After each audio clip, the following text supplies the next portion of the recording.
Bien, muchas gracias al doctor Fernando Villavicencio, al doctor César Montúfar, al doctor Pablo Encalada, distinguido penalista de nuestro medio. Académico también, doctor. Sí, claro. Pues tres mentes lúcidas. Créanme que diera buena parte de mi vida si es que podríamos nosotros en algún instante clausurar una agenda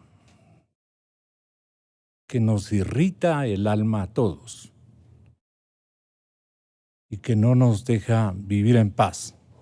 Las agendas periodísticas de Ecuador cada día se acrecentan de conflictividades que van en proceso de agigantamiento, de aumento, y no tenemos herramientas, decisiones y políticas que logren contrarrestar esta corriente.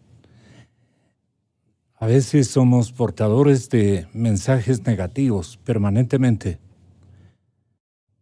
pero tenemos que ser realistas. Este es nuestro país y esta es nuestra tragedia. En ocasiones, esta es nuestra tragedia. Son aportes no a la violencia, sino a controlar aquella. Pero no nos queda más que cumplir con nuestra misión, y nuestra misión es informar. El activista político, así lo califican en Diario La Hora, a usted, Fernando, y también el ex asambleísta César Montúfar, dice que han llegado ante la Corte Nacional de Justicia esta víspera a presentar una acusación particular en contra del expresidente Rafael Correa, en mérito o como concurso no simplemente para sorprender, para halagar a nadie o para castigar a nadie, en compromiso con la verdad y naturalmente la búsqueda de justicia y una persuasión colectiva para enmendar errores que más tarde lamentamos cuando ya no forman parte de un esquema controlable, sino que el desbande se produce, el conflicto de intereses ocurre y ahí estamos en gravísimos problemas. Se están formulando acusaciones particulares para 9 vinculados en el caso Sobornos 2012-2016. Pero créanme, caballeros, don Fernando y don César, señor doctor Encalada, la gente cree que nos hemos dedicado exclusivamente a gestar una ola anticorreísta y que no le dejamos en paz, me dijo el otro día un ciudadano en la calle. De todo y en la viña del Señor, pero la conciencia pública ventajosamente está por otro sendero, un sendero de verdad y de transparencia que ustedes van a tener la bondad de reeditarlo en esta mañana con esta acción que están cumpliendo en contra del presidente Correa. ¿Qué beneficios para la institucionalidad ecuatoriana hemos de reportar en cuestión de poco tiempo? Fernando, muy buenos días, bienvenido y muchas gracias por estar aquí en la cadena Democracia. Siempre agradecido, Gonzalo, a los amigos del panel y a la audiencia. Más información, más libertad, menos silencio, más libertad. Es un principio básico, transversal de las sociedades.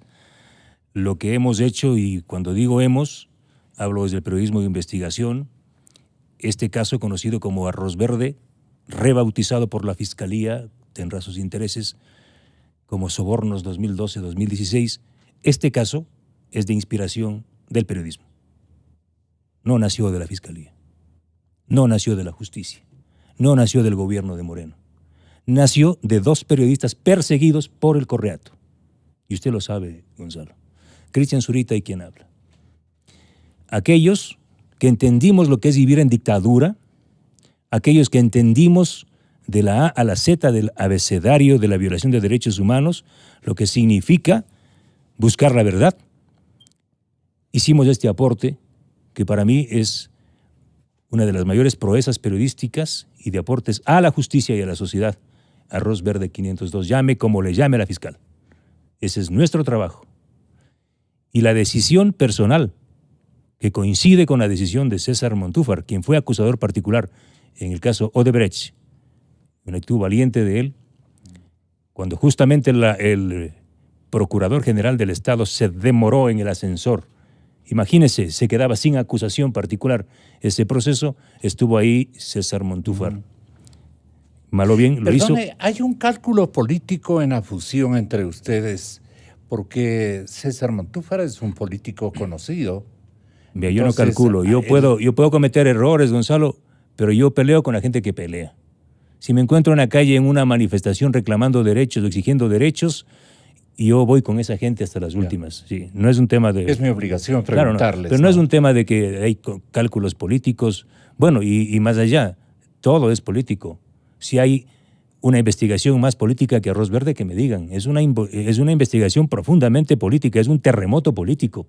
Es más, cuando yo publiqué esta investigación el 3 de mayo dije, esa es la puerta de ingreso al infierno. Y no me equivoqué. Es la mayor investigación, es sobre la mayor trama de corrupción de la historia, tal vez, de este país, porque no solo involucra el uso de fondos públicos, principalmente, y para mí es lo más doloroso, involucra cómo se formó un Estado paralelo. Lo que hizo Correa es construir un gobierno alterno, un gobierno en la sombra, un gobierno criminal que desde ahí, desde despachos particulares como el edificio Concord, edificio La Unión, se manejó un nivel de persecución infame. ¿Por qué recuerda esos edificios, Fernando? Porque en el edificio Concord, que fue equipado por la empresa SK Engineering and Construction, empresa que tenía contratos con el Estado, con la Refinería del Pacífico y Refinería de Esmeraldas, esta empresa fue la que equipó gran parte de ese edificio, de esa estructura, donde existía una caja fuerte de unos 70 metros de altura y llenaban de dinero mal habido. 70 metros de altura. 1,70 m. Ahí, sí, depositaban los fajos de dólares, producto de los sobornos, del robo de los recursos públicos. ¿Y para qué utilizaban estos recursos? Esto quizás es mucho más importante que haber financiado campañas para armar una dictadura. ¿Quién compró esa bóveda? Entiendo que Pamela, pues ella compraba todo. Pero desde ahí, Gonzalo, con esos recursos se persiguió gente. Desde ahí se metió la mano en la justicia. Yo he presentado ayer y tengo aquí documentos de cómo, por disposición de los abogados de Alexis Mera, 4 abogados, sí, Robert del Hierro, Pedro Espinosa, quien luego fue asistente fiscal y luego asistente de la fiscal Diana Salazar cuando estaba en la UAFE, Diego Guarderas, quien es el actual asesor principal de la señora Joana Pesantes, y Diego Racines. Ellos decidían qué jueces, qué fiscales, y prácticamente armaban las sentencias en contra de periodistas y disidentes políticos. ¿Quiénes son ellos ahora? Son asesores del gobierno de Moreno. Aparecen en fotografía hace 15 días reunidos con la fiscal Diana Salazar y la presidenta de la Corte. ¿Qué quiere decirnos con esto de que usted les ha localizado como asesores de la Yo no los he localizado, están ahí. Sí, aparecen en las fotografías, en reuniones de lucha contra la corrupción, el señor Diego Guarderas. Estos señores fueron los que organizaron el asalto a mi casa. El señor Pedro Espinosa allanó mi casa, estuvo en mi departamento, se robó mis documentos. ¿Ustedes creen que estamos hablando de cualquier cosa? Nosotros fuimos víctimas de una dictadura y a las dictaduras se los acaba, se los aplasta. Y se los aplasta a la manera que yo sé hacerlo, con información. Y esta información que he entregado a la Fiscalía no puede quedar en retazos. Aquí no puede venir nadie a decir, esta partecita sí voy a acusar, a este sí voy a acusar. No, señores. Yo he entregado información de cómo la mafiosa constructora Odebrecht entregó $2.5 millones para las campañas y parte de esa plata utilizaron para perseguir a Villavicencio, a Zurita, para perseguir a todos. Pero lo suyo es una vendetta, no creo. Ninguna vendetta. Es el ejercicio de un periodismo absolutamente de impecable, pero con valentía. Si yo descubro que la bala con la que mataron a mi hijo y a mi hermano y a mi vecino es producto de plata mafiosa, yo voy a buscar al mafioso y lo llevo a la cárcel.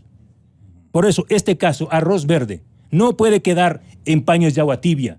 No, Gonzalo. ¿Qué temores tiene usted de que no tengo esto temores. quede en agua tibia? Pero por supuesto no son solo temores. Aquí acaban de excluir del proceso penal a los ejecutivos de Odebrecht, mientras el gobierno de Moreno y su procurador están impulsando un acuerdo para que retorne la mafiosa que ¿Ya va a escuchar usted los alcances de una investigación que realizó este periodista respecto del procurador? Si me permite concluir, una compañía que no ha construido un solo proyecto que opere, porque no opera ninguno bien. Sí. El Polito Pascuales Cuenca no funciona. Sí. Manduriaco funciona a menos de la mitad. En todos los proyectos hay sobreprecios. Una compañía que ha entregado decenas de millones de dólares, si no centenares, en comisiones y coimas a los funcionarios públicos del gobierno anterior. Esta compañía que ya fue perdonada el año 2010 a través de sobornos, ahora intenta volver de nuevo porque dice que ha hecho una romería a la Virgen del Quinche y ahora son buena gente. No, señores, Odebrecht no va a volver al Ecuador, y lo digo yo, no va a volver al Ecuador. ¿Sí? Y menos vamos a permitir que un procurador general del Estado como Íñigo Salvador, que aquí están los documentos, ¿sí?, fue quien como funcionario de la refinería del Pacífico emitió informes favorables para la contratación de la empresa Worley Parsons, la fiscalizadora. ¿Y usted cree que ha logrado persuadir a las autoridades del gobierno con esta hecha de a buenas, como dicen los chicos ecuatorianos? Moreno se ha puesto de rodillas a Odebrecht. ¿Por qué lo dice? Incluso más de rodillas que Correa. Porque Correa no tenía el nivel de sometimiento de Moreno a la constructora Norberto Odebrecht. Mire, y en el caso de Hidalgo, ¿cómo es posible que una compañía mafiosa como Hidalgo esté a punto de firmar un contrato con su representante, que es el ministro actual? Vayan a firmar un contrato con la Compañía Técnica General de Construcciones por $600 millones para la vía Santo Domingo a Buena Fe. Es el ministro del gobierno de Lenin Moreno. Es el accionista de la compañía Hidalgo, que ha entregado millones de dólares en sobornos. O el señor Tomislav Topic, sí, que está confirmada su participación en la trama de sobornos, y este señor se le cayó del tintero a la fiscal. Entonces nuestra decisión, y personalmente, es: yo soy coautor de esta investigación y no voy a permitir que ninguno de los mafiosos que aparecen aquí vinculados se queden fuera del tintero fiscal. Yo le preguntaba de comienzo, doctor Montúfar, bienvenido, muy buenos días. Disculpe el atraso. No se preocupe. Le preguntaba a Fernando Villavicencio que ustedes han confluido a un binomio político casi, con algunas aspiraciones de la misma índole. Da esa impresión. ¿Cómo usted hasta repudia esta apreciación? Desde luego, ¿cuál es la necesidad de confluir a una misma iniciativa y a un mismo combate? ¿Ustedes temen o están en este momento casi seguros que se están escribiendo libretos o guiones que buscan establecer apenas un roce leve con el tema que nos ocupa este momento y que es el más trágico de nuestra historia reciente, de que quede inculpado el presidente Correa? ¿Qué les ha movido unirse? Porque a mí me pareció un binomio de oro, ¿no? ¿Qué le parece a usted? Muchas gracias, Gonzalo. Un saludo a otros oyentes de Radio Democracia y, por supuesto, un saludo a Fernando, al doctor Encalada y a todos los oyentes de Democracia. Gonzalo, yo jamás he ocultado ni puedo ocultar que yo soy político. Así le dije a Fernando. Y un político... Y también Fernando, ¿no? Y un político desde la perspectiva, como yo entiendo la política, tiene que estar siempre levantando causas públicas. Yo he sido un político y soy un político de lucha, soy un político de causas, soy un político de banderas. Y creo que la ciudadanía me conoce y en ese sentido no es la primera vez... Un político que no se oculta. que no me oculto, yo no estoy de ninguna manera ocultándome, yo soy político y entiendo la política como la más noble vocación de servicio público acarreando causas. Yeah. Y un político, como yo entiendo la política, tiene que dar la cara, tiene que arriesgar y no se esconde. Y en no le importa el inventario que haga el público respecto de esta alianza con Fernando. Por supuesto que me importa, pero creo que me importa tanto en el sentido de que estoy con una persona que igualmente se ha caracterizado por una integridad política, personal, una gran solvencia profesional, porque hasta ahora todo lo que Fernando Villavicencio, Cristian Zurita y otros han publicado, han terminado siendo verdad, y una persona que comparte conmigo, diría personalmente, una vocación de igual indeclinable lucha anticorrupción. Entonces para mí es un honor y una satisfacción estar junto a Fernando en este proceso. ¿Se buscaron mutuamente? Perdona por tanta curiosidad. Pero además, mientras la delincuencia organizada, y como su nombre lo indica, trabaja en conjunto, de manera planificada, resulta que quienes estamos en el lado de la lucha anticorrupción actuamos de manera separada, actuamos de manera dispersa y a veces no sumamos esfuerzos. ¿A quién se ubica usted en el otro estamento, coyunturalmente hablando? Yo creo que el cabecilla de la delincuencia organizada durante la última década fue Rafael Correa. Y quienes estamos en el otro lado nos hemos caracterizado, y diría lamentablemente, por andar solos, por caminar solos. Cuando yo presenté Doctor Montúfar, disculpe, ¿con quiénes cuenta Correa? Creo que cuenta con todo su banda, su grupo, y cuenta en gran medida todavía con gran parte de la institucionalidad del Estado, porque fue una estructura que se tomó el Estado, una estructura delincuencial que se tomó el Estado para operar desde allí. Pero quienes estamos en el otro lado, lastimosamente hemos actuado solos. Cuando yo presenté la acusación particular en contra de Jorge Glass, actué solo. Por supuesto que con el apoyo de personas, de profesionales, Julio César Zarango, Raúl Cabanilla, Byron Real, Paulina Jiménez, Paula Ayala, que me acompañaron, el mismo Goyón, que me acompañaron en el proceso, pero solos. Y por eso es que junto a Fernando tomamos la decisión de actuar en conjunto.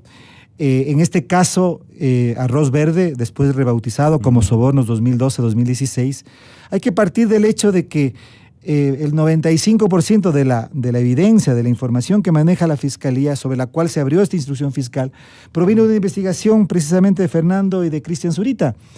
Y creo que eso hace que este compromiso y esta decisión que hemos tomado se sustente, diría yo, en la voluntad y en el compromiso, repito, de que vamos a aportar de dos maneras, porque nuestra participación busca aportar de dos maneras. Por un lado, con evidencia, con información, con pruebas, con elementos que puedan contribuir en este proceso. Además, y aquí está el doctor Encalada, y eso caracterizó mi participación como acusador particular, respetando y ciñéndonos estrictamente en todos los principios del debido proceso y de los procedimientos que tienen que caracterizar una acción penal.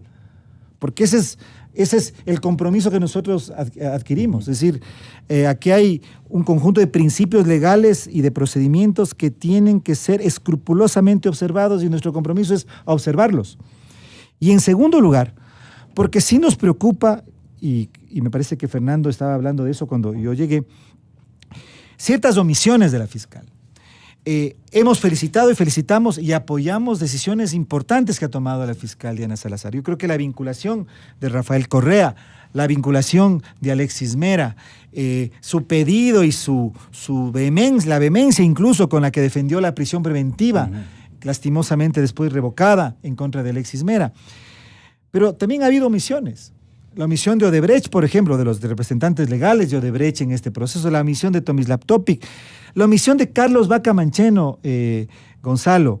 Carlos Vaca Mancheno, siendo asesor de Rafael Correa, autorizó pagos, eso está dentro de la información que maneja la Fiscalía, dentro de los cuadernos de Pamela Martínez, de este fondo ilegal, por autorización o por orden de Rafael Correa. Y después este mismo personaje después fue fiscal general del Estado, y como fiscal general del Estado llegó a un acuerdo con la firma Odebrecht, para un acuerdo de cooperación con la firma Odebrecht, acuerdo que fue irrespetado, porque en ese acuerdo, que debió, digamos, tener como premisa que ellos iban a decir toda la verdad, hablaron solamente de los 5 contratos del juicio en contra de Jorge Glass por asociación ilícita, pero no hablaron de las coimas y sobornos para el metro de Quito, no hablaron de las coimas y sobornos para la Ruta Viva, no hablaron de las coimas y de los sobornos para en el tema del caso Arroz Verde. Entonces, es inexplicable que él no esté vinculado Pedro Espinosa, no esté vinculado la empresa o el representante legal de la empresa Petrochina. Entonces, uno se pregunta, ¿qué fue lo que pasó? Entonces, nuestro aporte... Estos paréntesis, perdone, doctor Montúfar, estos paréntesis ejecutados con el miramiento de la señora fiscal, de la señorita fiscal más concretamente, a usted, doctor Encalada, ¿qué le produjo como reacción, digamos, justiciera? ¿Le ha parecido a usted coherente esta comprensión del problema? Por ejemplo, este momento fusionando voluntades investigativas de Montúfar y de Villavicencio, ¿qué puede ganar el país digamos, en el paralelo que otros nos quieren como adoctrinar para que respetemos los marcos legales y los procesos judiciales que no van de acuerdo con las presunciones que tienen los investigadores y los denunciantes? Es lo que ellos están en este momento atribuyendo a la fiscal Diana Salazar. La paisana le está oyendo. Dígalo con énfasis. Bueno, muy buenos días, Gonzalo. Buenos días a toda su audiencia, Fernando, César. Yo creo que, bueno, siempre se puede dar más y la ciudadanía siempre tiene que exigir más a las autoridades públicas. No puedo dejar de decir tampoco que es valiente lo que está haciendo la fiscal general cuando está procesando a quienes tiene que procesar. Y, por cierto, se han quedado varias personas por fuera, como dicen Fernando y César. Pero yo lo que quiero decir en un primer momento es que tranquilidad, porque esto no significa que si no son procesados hoy, en este caso, que se denomina... Podría ser mañana. Puede ser, ¿no es cierto? Y quizás aquí un paréntesis para decir también tranquilos con el tema de la denominación. El caso empezó como Arroz Verde, pero no hay una denominación jurídica. La ley no prevé una denominación de los casos. Que la Fiscalía lo haya rebautizado con otro nombre, eso no tiene ninguna consecuencia. Fernando está celoso que no haya utilizado la fiscal. A mí me parece correcto que la denominación la hace finalmente la opinión pública, porque los casos no llegan a la justicia y la Corte Nacional dice, el caso de hoy es Arroz Verde. No, es el número tal y cual. Entonces es la opinión pública y los medios de comunicación los cuales le ponen una denominación. Y en este caso, sigámoslo llamando Arroz Verde. Perdón, así se llama el informe. Ya. Es decir, a mí me extraña de cómo así, cuando hacen un operativo, dice el operativo Huracán de la Frontera, así se llama el proceso. Nadie lo cambia y son los policías los que ponen esa marca. Pero aquí el informe, los cuadros, toda la información se llama verde, informe verde. Y su marca es verde.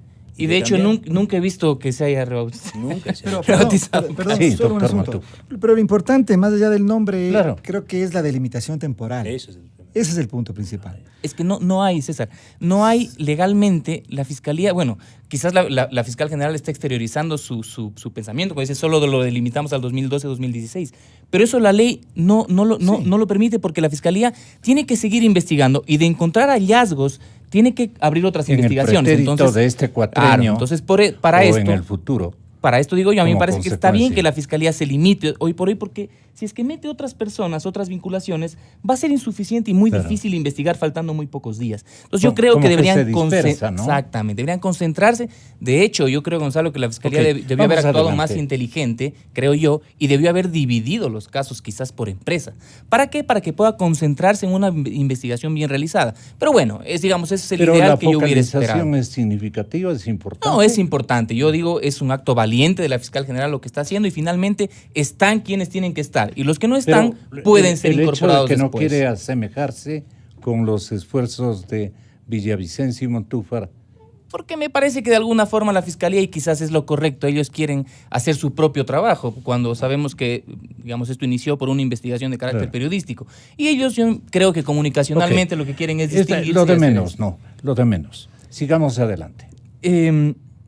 A mí me parece importante analizar, yo estoy aquí desde un punto de vista técnico y como abogado penalista que soy, y quizás es importante mirar la acusación particular que han presentado Fernando y César. Esto es complicado, digamos, no es alguna cuestión sencilla esta de resolver si es que pueden o no pueden presentarse como acusadores particulares. Porque para ser acusador particular hay que acreditarse como víctima de un delito. Entonces, cualquier persona no puede sumarse a una causa. Ahora, la justicia ventajosamente para César y Fernando ya se ha pronunciado al respecto. Y en el caso ¿cuál fue? El de asociación ilícita de Jorge Glass, César ya se presentó como acusador particular. Y creo que el razonamiento para aceptar esa acusación particular fue el hecho de que al ser un político, representante de un grupo de la población, se presenta como víctima y en representación de esas personas. En el caso de Fernando, creo que el juez tendrá que valorar el hecho de que es el autor de la investigación y que de alguna forma ha sido el abanderado de estas causas. Pero ojo, a mí sí me preocupa que luego esto sirva para que políticos vengan y se sumen y presenten 500 acusaciones particulares, cada una con su bandera política, y entonces asistimos a la politización de la justicia, lo cual me parece peligroso. Creo que la justicia debería ser exigente a la hora de aceptar las acusaciones particulares, y creo que si ya está presentada una de parte de la ciudadanía, que en buena hora se han juntado Fernando y César, creo que no deberían aceptarse más en este sentido. ¿Podría ocurrir aquello, Fernando? Sin duda. ¿Estarían en libertad cualquier sector? Sin duda estarían o cualquier en libertad, individualidad. Pero también, como se ha dicho acá, se requiere un mínimo de cordura, sensatez de información. ¿No? Ningún aventurero que encuentre por ahí un papel botado va a atreverse sabiendo que puede ser calificada también de maliciosa la acusación temeraria, ¿no? Aquí hay un interés nacional, hay un interés público, de defensa del interés público, y hay antecedentes demostrados por cada uno de ustedes. Demostrado, ¿no? Primero por César Montúfar a través de sentencia final. No se ha impugnado su condición de acusador particular, y eso sin duda es... Y fusionando los guiones, ¿qué van a lograr, César? Mire, Gonzalo, no sé si me permite profundizar en algo que acaba de decir el doctor Encalada, que me parece muy importante, me parece que es trascendente. El Código Integral Penal, en el artículo 441, desarrolla lo que es una víctima, es decir, ¿quiénes pueden participar en un proceso de esta naturaleza? ¿No es cierto? Participa la Fiscalía, por supuesto, que es la dueña de la acción penal, es la que finalmente lidera el proceso, ¿no es cierto? Participa en general, en muchas ocasiones, no siempre, pero en la Procuraduría General del Estado, como abogado del Estado. Deberían participar también las instituciones públicas que tienen personería jurídica y que son parte del proceso. Por ejemplo, a mí me extraña que en el caso del Metro de Quito y de la Ruta Viva, el alcalde Yunda brille por su ausencia, cuando el interés de Quito ha sido vulnerado. No sé qué es lo que él está pensando. Él no puede esconderse, él tiene que dar la cara, él representa el interés de la ciudad. Y eso lo digo como ciudadano quiteño y como ex candidato a la alcaldía de Quito. Y además como denunciante del tema en la evidencia que se presentó sobre el sistema. ¿De alcalde usted qué hubiera hecho? Hubiera liderado el proceso, porque evidentemente aquí hay una reparación que la ciudad tiene que recibir, por supuesto. Por supuesto. No porque hubiera querido, sino porque es mi obligación, es la obligación del alcalde. Correcto. El alcalde tiene que hacerlo. Pero el doctor Encalada hablaba precisamente de que hay que justificar la condición de víctima. No cualquier persona puede presentarse en este ámbito. Y el artículo 441, numeral 6, numeral 7, es el que establece claramente en qué condiciones se puede presentar una acusación particular. Teniendo presente que en una acusación particular es mucho más que una denuncia.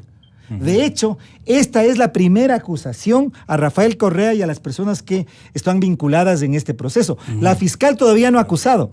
La Procuraduría, si es que presenta una acusación particular, todavía no lo ha hecho. Esta es la primera acusación. Eso es importante.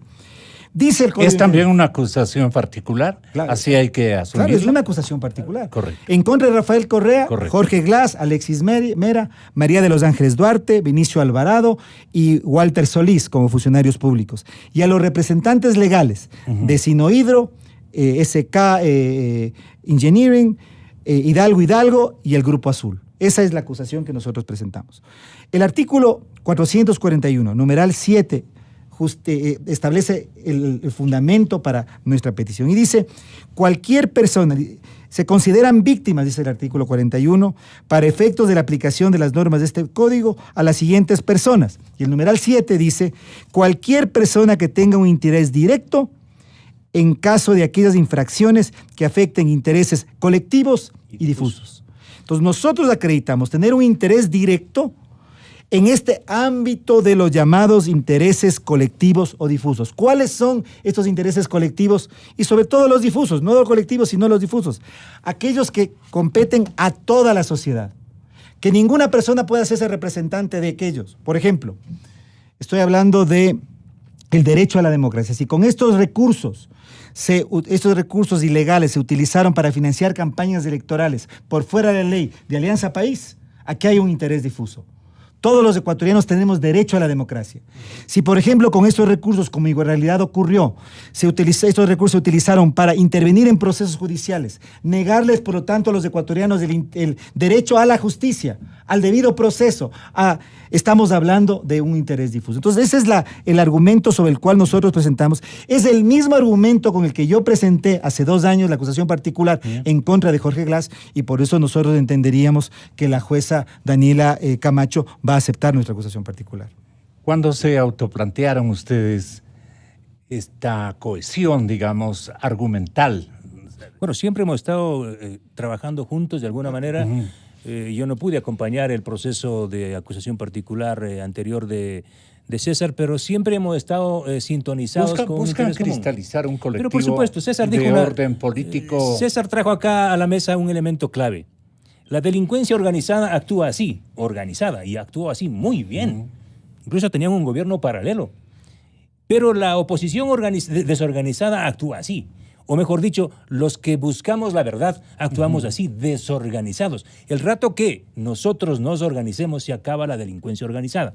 Ese es el principio. Y nos hemos unido 2, solo 2. Imagínense si estuviésemos unidos 10, 20. Digo yo, si los periodistas de investigación tuviésemos un día un cónclave, un encuentro.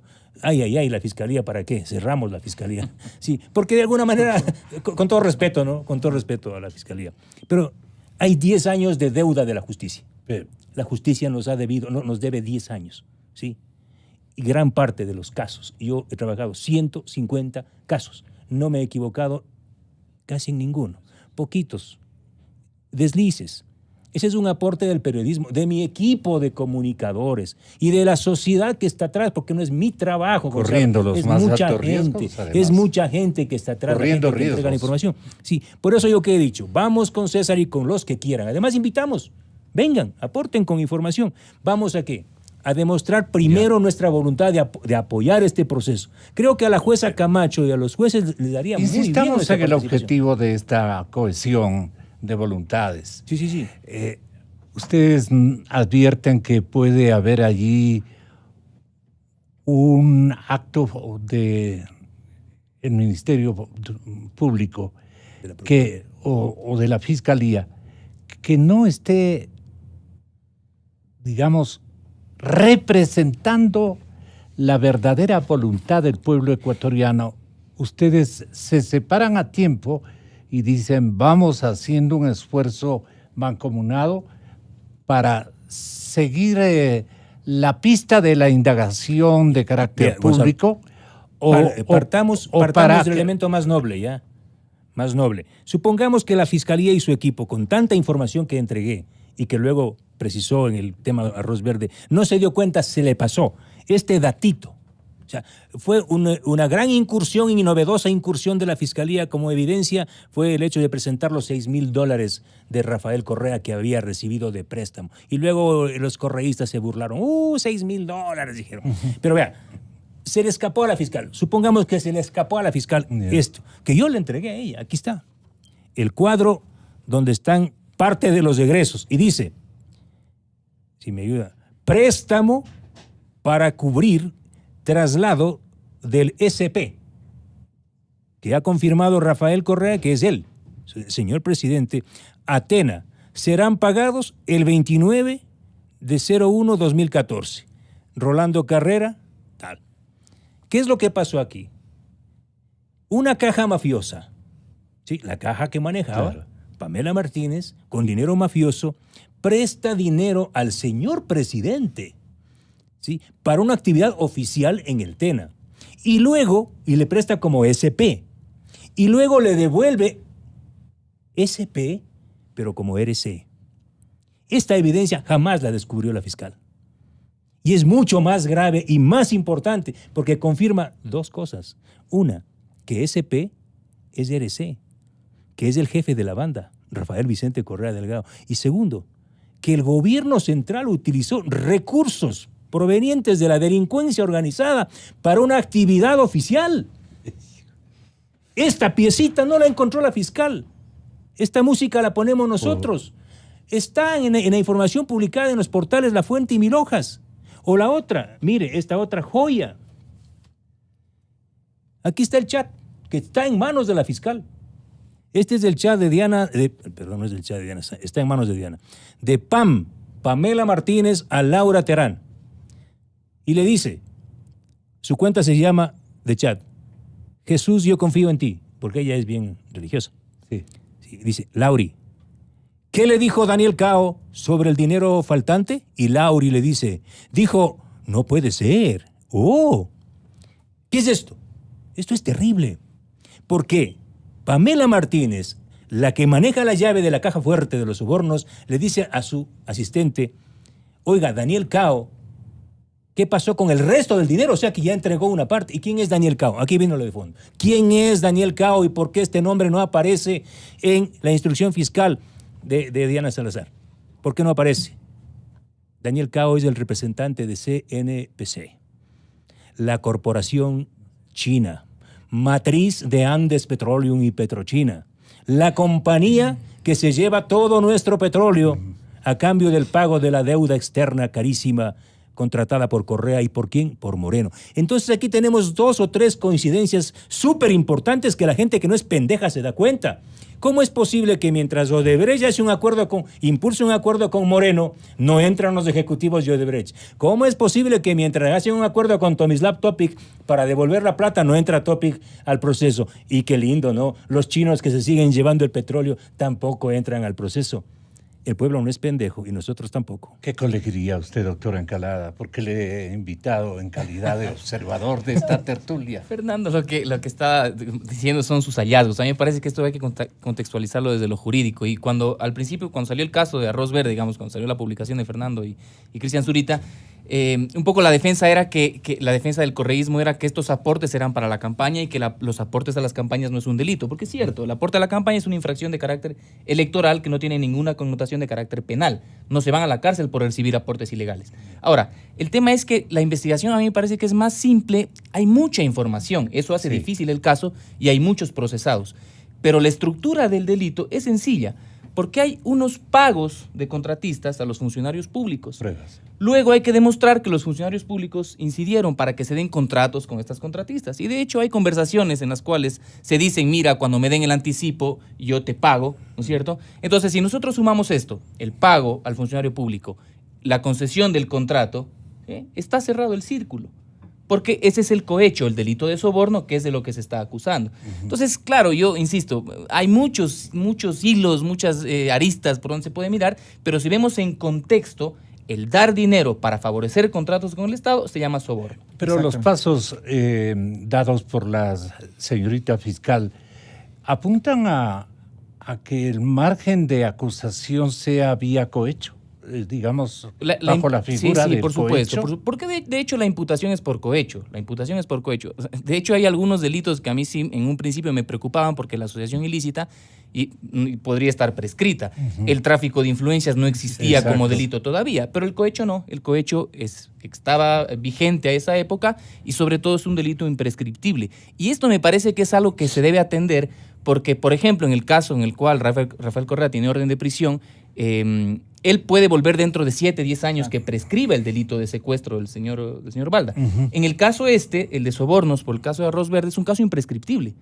Por lo tanto, Rafael Correa incluso puede ser juzgado en ausencia. En el caso de secuestro no va a ser juzgado mientras no venga. ¿De qué en el quieren caso de asegurarse soborno, sí. Fernando y César? Comienzo por usted, doctor Montúfar. Sí, bueno, yo quisiera retomar para contestar su pregunta, Gonzalo, lo que acaba de La mencionar. población debe decir, ¿no? Sí. ¿De qué quieren asegurarse? Nos queremos asegurar de que haya para hacer justicia una acusación para todos. particular contundente. Que haya No se fían de la fiscal exclusivamente, sino que ellos quieren asegurarse de qué, le pregunto yo como periodista. Yo le voy a decir de manera Enfática. directa y enfática.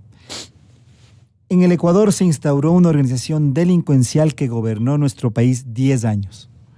Nosotros nos queremos Hizo asegurar... muchos amigos y amigas. Exactamente, nos queremos asegurar de que a través de la justicia y con el funcionamiento de las instituciones, esta estructura delincuencial sea desestructurada y desmantelada, y sea sancionada y exista reparación integral. Por lo tanto, no puede haber justicia para unos olvidándose de otros. No se puede vincular a unos y no vincular a otros. No se puede dejar de vincular a los representantes de Odebrecht, no se puede dejar de vincular a representantes como los de Petrochina, etcétera, etcétera. Lo primero. Y lo segundo, Gonzalo, y tiene que ver con nuestro compromiso como acusadores particulares. Pero ustedes no quisieron pisarse el cable del micrófono, no, entonces se cohesionan. Pero aquí hay un tema, Gonzalo. Aquí hay un tema que es muy importante. Aquí hay una verdad procesal que probar, ¿no es cierto? Y esa verdad procesal a veces está en los pequeños detalles. Lo que acaba de decir Fernando, este pequeño detalle de que en un cuadro preparado por la misma Laura Terán, dice que el señor Rolando Calle, ¿no es cierto? Rolando Carrera recibió $20,000 para el viaje de SP al Tena, ¿sí? Es un detalle pequeño que después hay que unir con otros detalles muy pequeños, que es la presencia de Rafael Correa en el Tena en esas fechas, que está comprobada, sí. Y después otro cuadro en el que dice que RC devolvió el préstamo por el viaje al Tena. Este pequeño detalle nos da lugar a concluir, ¿no es cierto?, que SP es RC, que coincide con la persona del señor expresidente en el Tena. Lo que nos quiere decir que procesalmente probaría que SP, RC, Rafael Correa, son la misma persona y por lo tanto estuvieron totalmente informados y más que eso, fue el cabecilla de esta organización delincuencial. Que él fue el cabecilla de esta organización presidencial. Pero esto nos lleva a un tercer punto. ¿Por qué? Ser cabecilla. Porque evidentemente todo esto, siendo el presidente de la República, y Fernando lo ha dicho. ¿Por qué puede colegir de qué? Porque aquí lo que se estableció fue una estructura paralela, es decir, los ecuatorianos pensamos que el Palacio de Carondelet está en el centro de Quito, en la Plaza Grande. Es una postal. ¿No es cierto? Y nos enorgullecemos, hay tours al Palacio Presidencial, pero ahora sabemos que el Palacio Presidencial, desde el Palacio Presidencial se organizó una estructura paralela criminal, que a ratos funcionaba en el Palacio Presidencial y a ratos funcionaba en otras oficinas en el centro de Quito. Desde esas oficinas se recogían recursos ilegales y se utilizaban para apoyar el movimiento político de Alianza País, para fiestas, para agasajos, para seguridad y para intervenir en la justicia. Es una cosa pavorosa, es tétrico lo que estoy diciendo. Es decir, nos lleva esto a una verdad histórica que ya no es la verdad procesal, que también nos interesa como ecuatorianos. ¿Dónde están las inversiones en la justicia? Pero, bueno, en los pequeñas que sean, no, ¿dónde ubican? Hay evidencia en los cuadros de Laura Terán de la intervención, por ejemplo, en el proceso del 30S, incluso directamente en contra de Fernando Villavicencio, Carlos Figueroa y Clever Jiménez. Es decir, estos fondos se utilizaron para eso. Entonces, a lo que iba es que de aquí podemos colegir una verdad histórica, Gonzalo, que es también tienen muy cómo importante. probar aquello. Por supuesto. Muy importante, muy importante. Y es que la Revolución Ciudadana fue una estructura delincuencial. Porque la verdad histórica también importa, basada en esta verdad procesal.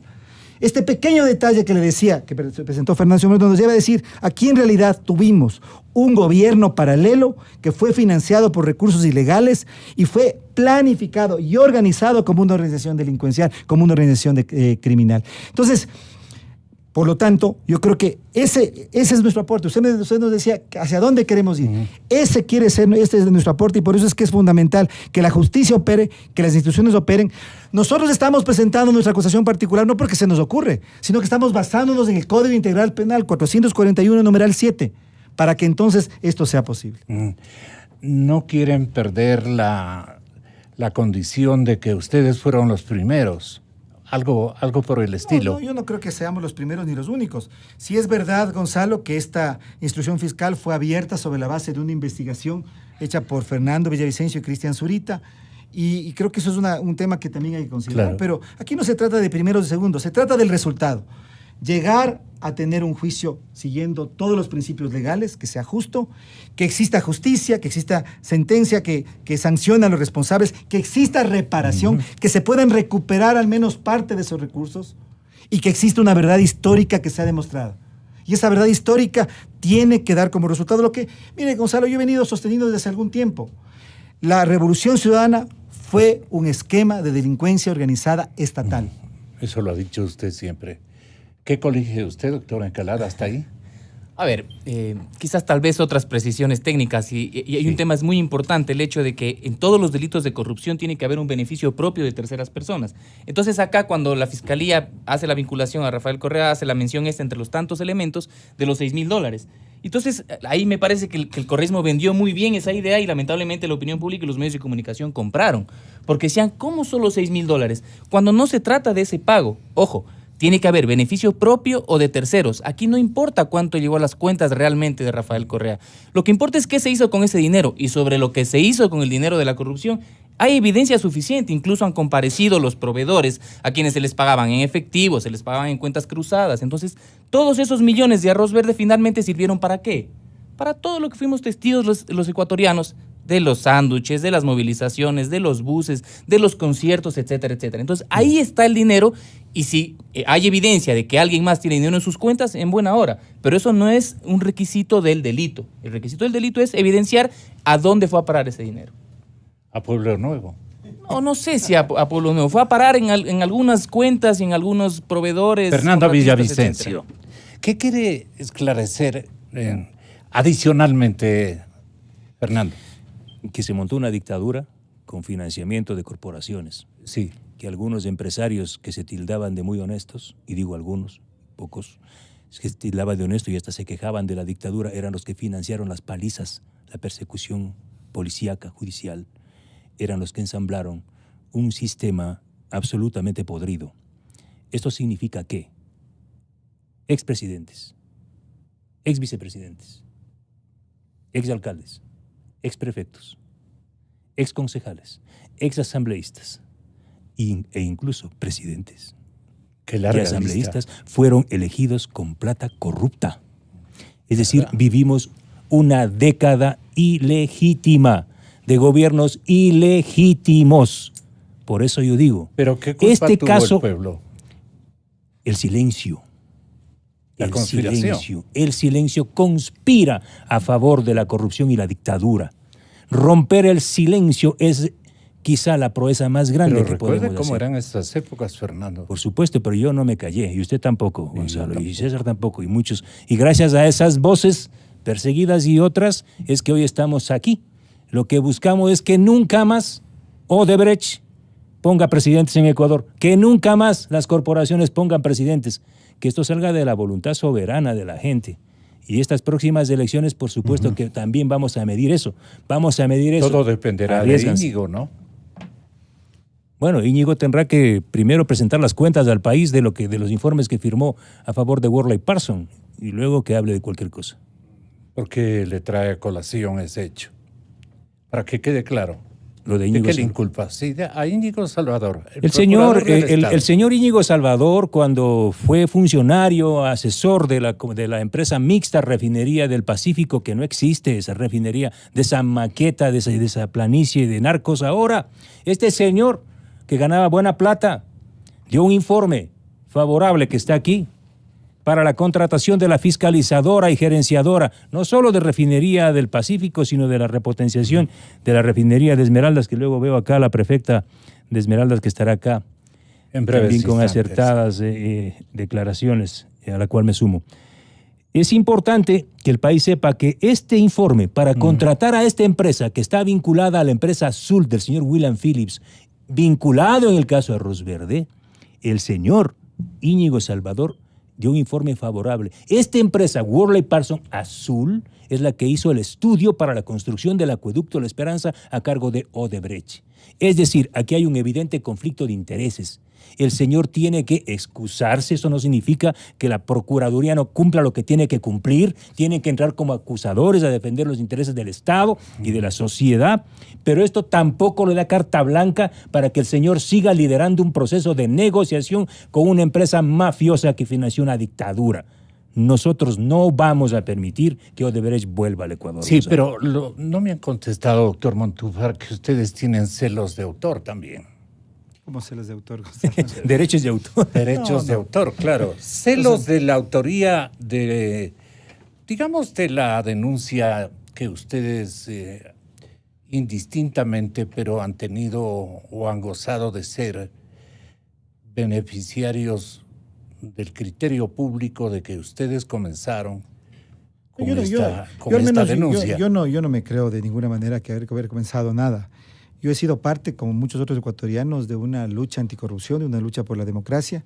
En este caso estamos hablando de una investigación hecha por Cristian Zurita y por Fernando Villavicencio. Yo no participé de ninguna manera en esa investigación. Pero creo que, como decía Fernando, un poco para terminar, porque lastimosamente tenemos que retirarnos.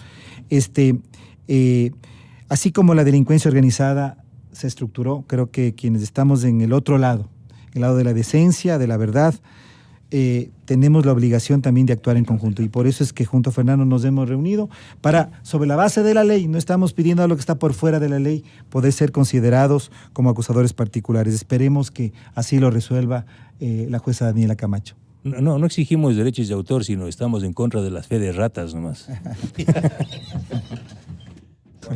Gracias, muchas gracias. Inicio de espacio promocional y publicitario. Y bueno, señores, continúa el partido, avanza por el centro, vete el